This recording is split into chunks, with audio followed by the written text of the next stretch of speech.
Et dans Thône, à ce jour, suivant les rencontres, on a eu 5,75 hectares. Le développement de la filière bambou passe aussi par une meilleure sécurisation du foncier. C'est dans cette dynamique que l'ONG AREF a réuni à Dapahong les principaux acteurs du secteur pour valider une stratégie de mobilisation et de sécurisation foncière des plantations de bambou.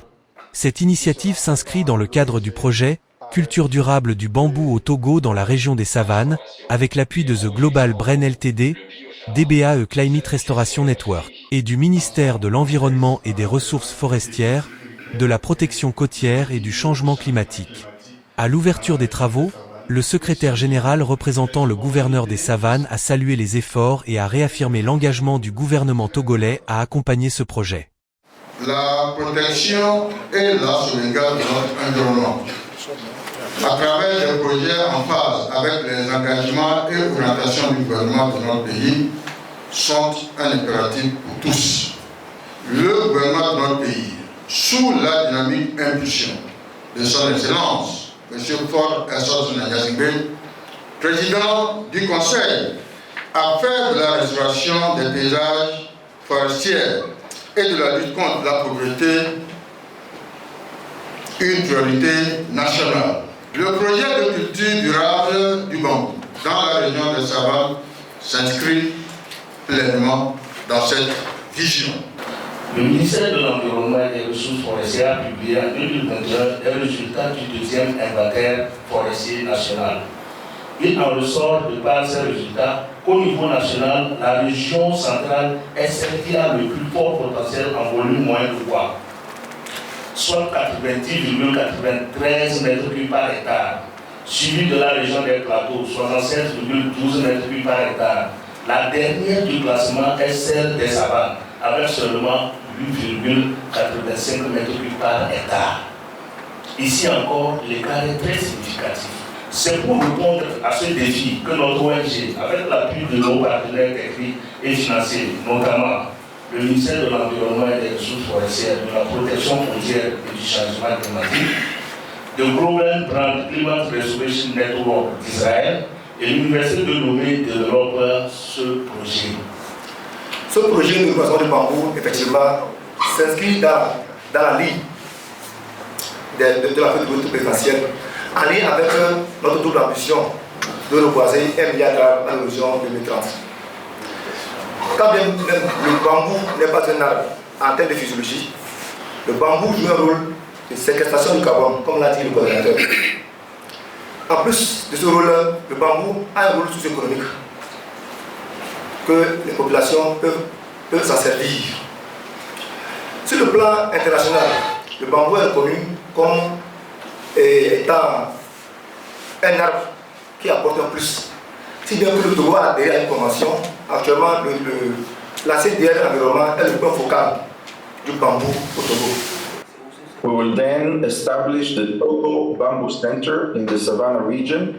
The center will serve as a hub for training, nurseries for bamboo seedlings, demonstration plots, applied research, biodiversity restoration, community participation, and selected commercial activities that support the project's long-term development. Nous établirons ensuite le centre bambou du Togo dans la région des savanes.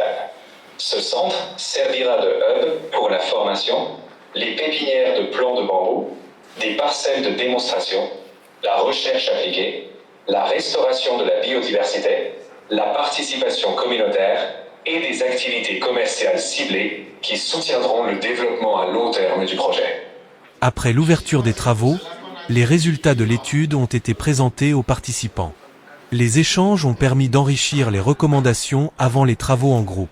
Ce projet qui a un double objectif, celui de protéger l'environnement, et vise également à promouvoir un aspect économique pour les communautés.